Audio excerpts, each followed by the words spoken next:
Hi മക്കളെ, +2 ഇപ്പോൾ പഠിക്കുന്ന ഒരു 95% കുട്ടികളെ കുറിച്ച് ആലോചിക്കുമ്പോഴും എനിക്ക് നല്ല സങ്കടമുണ്ട്. ആ 5% ഏതാണെന്ന് വെച്ചാൽ അവർ പണ്ട് മുതലേ നന്നായി പഠിച്ച് നമ്മൾ ഈ എക്സലൻറ്റ് കുട്ടികൾ എന്നൊക്കെ വിചാരിക്കുന്ന ആൾക്കാരാണ്. അല്ലാത്ത എല്ലാവരും ആകെ കൺഫ്യൂഷനിലാണ്. അതായത് ലൈഫിൽ ഏറ്റവും ഇമ്പോർട്ടൻ്റ് ആയ ഒരു ടേണിംഗ് പോയിന്റിൻ്റെ തൊട്ട് മുന്നിലാണ് നമ്മളിവിടെ നിൽക്കുന്നതെന്നറിയാം. എന്തെങ്കിലും ഒരു ഡിസിഷൻ എടുക്കൽ ഇമ്പോർട്ടൻ്റ് ആണെന്ന് നിങ്ങൾക്കറിയാം, പക്ഷേ ആ ഡിസിഷൻ എടുക്കാൻ പറ്റുന്നില്ല. കുറേ കുട്ടികളൊക്കെ എന്താണ്, പ്രത്യേകിച്ച് ഡിസിഷൻ ഒന്നും എടുക്കാത്തതുകൊണ്ട് ഒരു സിമ്പിളായിട്ടുള്ള സാധനം തീരുമാനിച്ചിട്ടുണ്ടായിരുന്നു. എന്തായാലും എന്ത് ചെയ്യുക, 3 സബ്ജക്റ്റ് +1 ഇമ്പ്രൂവ് ചെയ്യുക, നല്ല മാർക്ക് വാങ്ങുക, നന്നായി പഠിക്കുക, നല്ല മാർക്ക് വാങ്ങുക.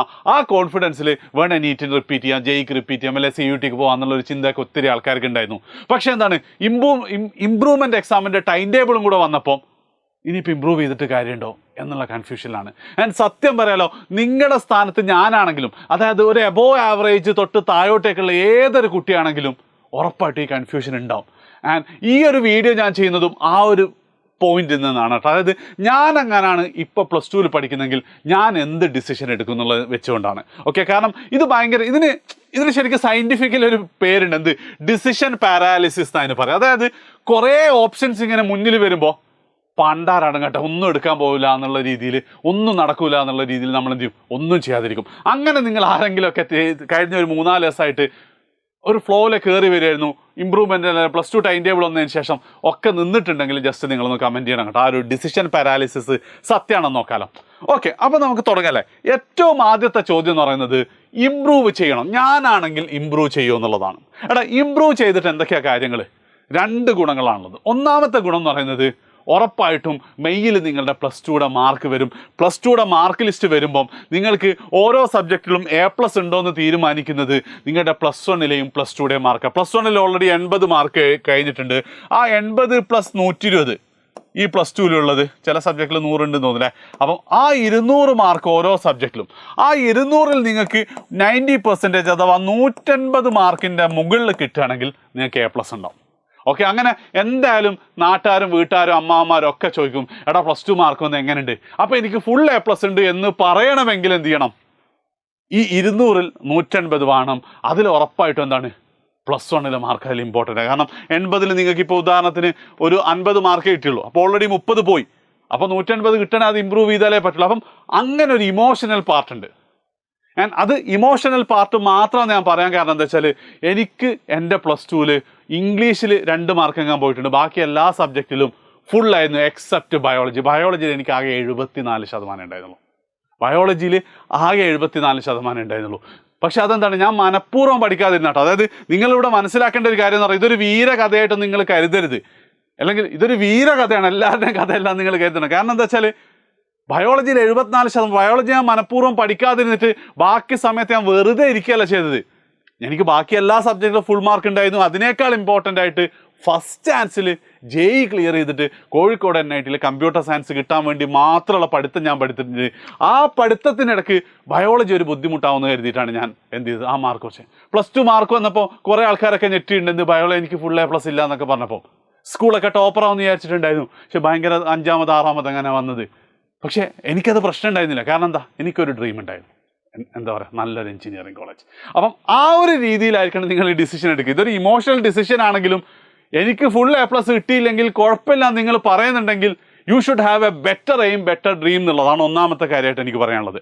അപ്പം ഇതൊരു ഇമോഷണൽ തിങ് മാത്രമാണ്. ആൻഡ് ഒരാളും ഇന്ന് എന്നോട് പറയൂല, എന്ത് നീ വല്ല NITയിലൊക്കെ പഠിച്ച് എന്താ എജ്യൂപോർട്ടിൻ്റെ മുതലാളിയൊക്കെ ആയിട്ട് എന്താ കാര്യം, നിനക്ക് ബയോളജിയിലാകെ 74% അല്ലേ എന്നുള്ള ആരും പറയൂല. ഇപ്പം ആ മാർക്ക് ലിസ്റ്റ് പോലും എന്ത് ചെയ്യൂല, ഒരു സ്ഥലത്തും ചോദിക്കൂല. അത്രേ അതിൻ്റെ വിലയുള്ളൂ. പക്ഷേ ആ ഒരു ദിവസം 2 ദിവസം നിങ്ങൾക്ക് പിടിച്ചു നിൽക്കാൻ പറ്റണം.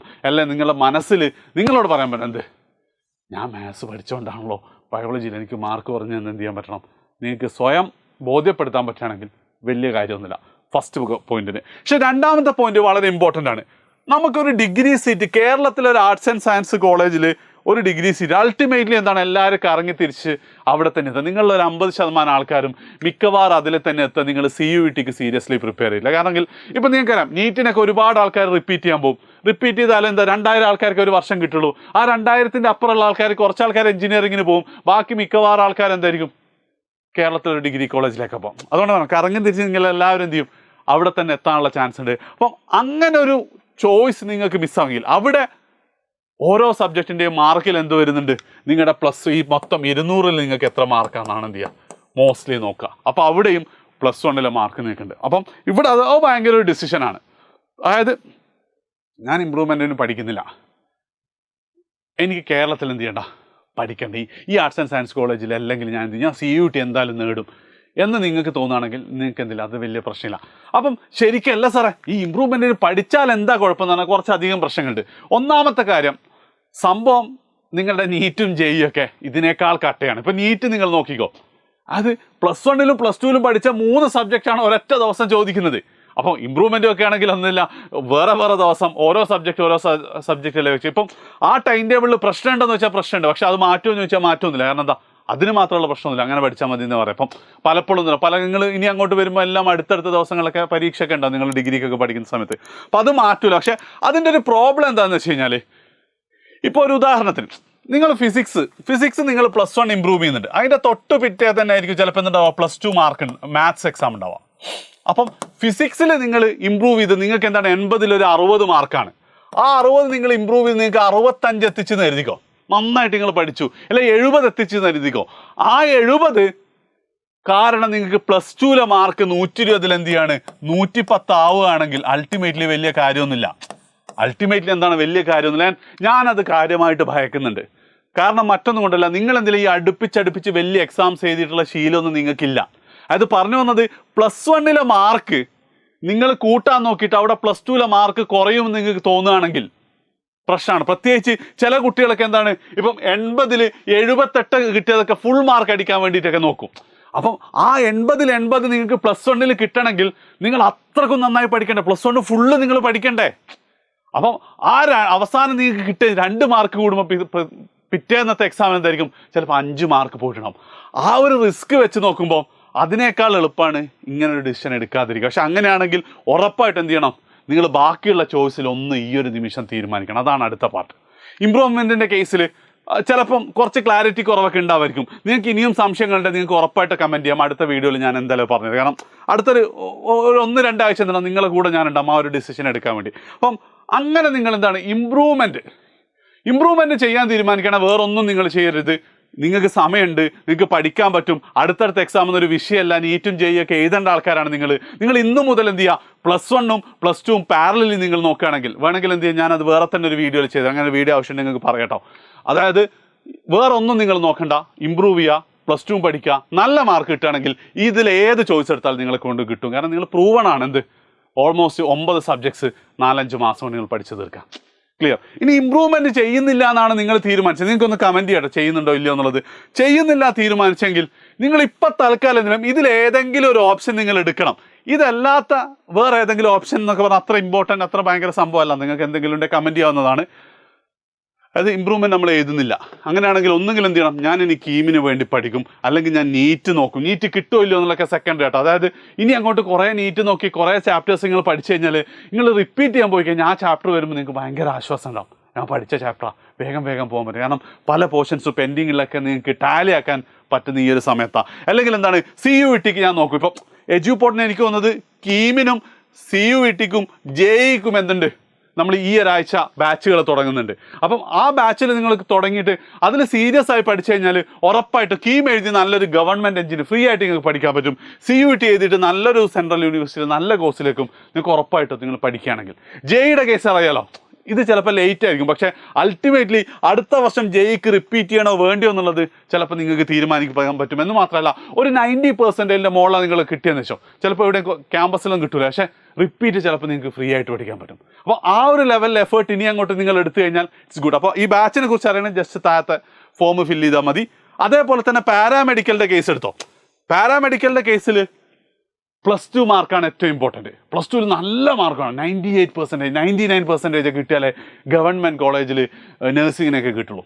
അപ്പോൾ അതിനുവേണ്ടി എന്താ ഫുള്ള് ഇരുന്നങ്ങോട്ട് പഠിക്കുക. അപ്പം ഉറപ്പായിട്ട് നിങ്ങൾക്കൊരു സംശയം തോന്നും, അല്ല സാറേ എനിക്ക് അത്ര ഉറപ്പൊന്നുമില്ല, എനിക്ക് പാരാമെഡിക്കലാണോ നീറ്റിനാണോ വേണ്ടിയത്. എടാ അൾട്ടിമേറ്റ്ലി നിങ്ങളിപ്പോൾ ഇതേതാ മാസം, നവംബർ ഡിസംബർ ജനുവരി ഫെബ്രുവരി മാർച്ച്, ഈ 5 മാസം കൊണ്ട് നിങ്ങൾ ബിൽഡ് ചെയ്യുന്ന ഒരു ക്യാരക്ടറാണ്. അത് what all distractions are available, എന്തൊക്കെ പ്ലഷർ തരുന്ന എന്തൊക്കെ കാര്യങ്ങൾ നിങ്ങളുടെ ചുറ്റിലുണ്ട് എന്നുള്ളത് നിങ്ങൾക്ക് കൃത്യമായിട്ട് അറിയാം. ആൻഡ് അത് മാറ്റി വെച്ചിട്ട് നിങ്ങൾ എന്ത് ചെയ്യാണ്, ഒരു ലക്ഷ്യത്തിന് വേണ്ടി പഠിക്കുകയാണ്. ഇതിലേത് നിങ്ങൾ എടുത്തു കഴിഞ്ഞാലും ഡെയിലി ഒരു 3 അവറെങ്കിലും നിങ്ങൾ അതിനു വേണ്ടി സ്പെൻഡ് ചെയ്യണം. അങ്ങനെ ഈ 5 മാസം അഥവാ 150 ദിവസം നിങ്ങൾ സ്പെൻഡ് ചെയ്യുകയാണെങ്കിൽ നിങ്ങൾ ലൈഫിൽ സക്സസ്ഫുൾ ആവും. കാരണം ഞാൻ മറ്റൊന്നും കൊണ്ടല്ല, നിങ്ങൾക്ക് 17 വയസ്സായിട്ടുണ്ടാവും. ഈ 17-ാം വയസ്സിൽ ആ ഡിസ്ട്രാക്ഷൻസും പ്ലഷേഴ്സും മാറ്റി വെച്ച് ഇങ്ങനെ 3 മണിക്കൂർ ഒരു ദിവസം നിങ്ങൾക്ക് സ്പെൻഡ് ചെയ്യാൻ പറ്റുന്നുണ്ടെങ്കിൽ അത് നിങ്ങളെ ക്യാരക്ടർ അലിഞ്ഞു ചേരും. ലൈഫിൽ പിന്നെ എപ്പോഴും നിങ്ങൾക്ക് ചെയ്യാൻ പറ്റും. ഞാൻ ഒരുപാട് തവണ പറഞ്ഞതാണ്, ഞാൻ ഇന്നിവിടെ നിങ്ങളെ മുന്നിൽ ഇങ്ങനെ സംസാരിക്കാൻ പറ്റുന്നുണ്ടെങ്കിൽ അതിൻ്റെ റീസൺ അടക്കം ആ +1-ലും +2-ലും ഞാൻ കുത്തിരിഞ്ഞ് പഠിച്ചതാണ്. അന്ന് ഉണ്ടാക്കിയെടുത്തൊരു ക്യാരക്ടറായത്. അപ്പം അതിനെക്കുറിച്ച് ഞാൻ ആലോചിക്കുക. ഞാൻ മറ്റൊരു കാര്യം കൂടെ ഞാൻ പറഞ്ഞുതരാം. ഇപ്പം നിങ്ങൾ വീണ്ടും ഉഴപ്പിക്കൊണ്ട് കഴിയുകയാണെങ്കിൽ പിന്നെ ലൈഫിൽ ഒരു പോയിന്റിൽ പോലും ഇത്രയും സീരിയസ് ആയിട്ട് നിങ്ങൾക്ക് ഉണ്ടാവില്ല. അപ്പോഴൊക്കെ നിങ്ങൾ ഉഴപ്പാനാണ് ചാൻസ്. അതായത് ഒരുപാട് ആഗ്രഹങ്ങൾ ഉണ്ടായിട്ടും ഒന്നും ആവാത്ത ഒരാളായി പോകാനുള്ള സാധ്യത വളരെ കൂടുതലാണ് ഇപ്പം നിങ്ങൾ ഉഴപ്പാണെങ്കിൽ. അതുകൊണ്ട് എനിക്ക് നിങ്ങളോട് പറഞ്ഞാൽ 2 സ്റ്റെപ്പ് എടുക്കും. ഒന്ന്, ഏത് പോകും എന്നുള്ള ഡിസിഷൻ എന്ത് ചെയ്യണം, നിങ്ങൾ എടുക്കണം. ആൻഡ് രണ്ടാമത്തെ കാര്യം എന്താ, അതിനനുസരിച്ച് ആക്ഷൻ എന്ന് പറഞ്ഞാൽ വളരെ സിമ്പിളാണ്. ഒന്നെങ്കിൽ ഏതെങ്കിലും ഒരു കോഴ്സ് ജോയിൻ ചെയ്യുക. എഡ്യൂപോർട്ടിൻ്റെ കോഴ്സ് ജോയിൻ ചെയ്യാൻ നിങ്ങൾക്ക് താഴെ ഫോം ഉണ്ടാവുമായിരിക്കും. എഡ്യൂപോർട്ട് ജോയിൻ ചെയ്യില്ല, ഒന്നെങ്കിൽ വേറെ എവിടെയെങ്കിലൊക്കെ നിങ്ങൾ ജോയിൻ ചെയ്യുക, അല്ലെങ്കിൽ യൂട്യൂബിൽ ഇരുന്ന് പഠിക്കുക. അൾട്ടിമേറ്റ്ലി എന്ത് ചെയ്യണം, നിങ്ങൾ ഒരു സിസ്റ്റം ഫോളോ ചെയ്യണം. ആൻഡ് ഡെയിലി ഒരു 3 മണിക്കൂർ മിനിമം കേട്ടോ നിങ്ങൾ അതിനുവേണ്ടി സ്പെൻഡ് ചെയ്യുക. ഇനി അങ്ങോട്ടുള്ള 150 ദിവസം പിന്നെ നിങ്ങൾ സെറ്റായിരിക്കും. ഓക്കെ, ലാസ്റ്റ് ഞാൻ തുടക്കത്തിൽ പറയാൻ മിസ് ചെയ്ത ഒരു കാര്യമുണ്ട്. ലാബിൻ്റെ ഇടയ്ക്ക് ലാബ് ഉണ്ടാവും. അപ്പം ലാബിനെ കുറിച്ച് ഉറപ്പായിട്ടും ഒരു വീഡിയോ തന്നെ ഞാൻ എപ്പോഴും വിവാദമാകുന്ന പ്രശ്നമാണ്. എപ്പോഴും ചിലപ്പോൾ പത്രത്തിലൊക്കെ വരാം, ലാബിന് പഠിക്കേണ്ടതെന്ന് ഓൺലൈനിൽ സാറ് പറഞ്ഞെന്നൊക്കെ പറഞ്ഞ്. അങ്ങനെ ലാബ് എന്താ ചെയ്യേണ്ടത് നിങ്ങൾക്ക് ഡൗട്ട് ഉണ്ടെങ്കിൽ ഉറപ്പായിട്ട് നിങ്ങൾ കമൻറ്റ് ചെയ്യുക. അതും ഞാൻ എന്ത് ചെയ്തുതരും, വീഡിയോ ആയിട്ട് ചെയ്തു തരും. കാരണം നിങ്ങളെല്ലാവരുടെയും സമയം ഏറ്റവും കൂടുതൽ കളയുന്നത് ചിലപ്പോൾ ലാബായിരിക്കും അല്ലേ. ഓക്കെ, വീഡിയോ ഇഷ്ടപ്പെട്ടിട്ട് ഫ്രണ്ട്സിന് ഷെയർ ചെയ്യുക. മാക്സിമം വ്യൂവേഴ്സ് കിട്ടുന്നതിനനുസരിച്ച് എനിക്കൊരു സന്തോഷമായിരിക്കും കൂടുതൽ വീഡിയോ ചെയ്യാം കേട്ടോ. അപ്പോൾ വാട്സാപ്പിലൊക്കെ സ്റ്റാറ്റസൊക്കെ ഗ്രൂപ്പിലൊക്കെ ഇടാം. ബൈ.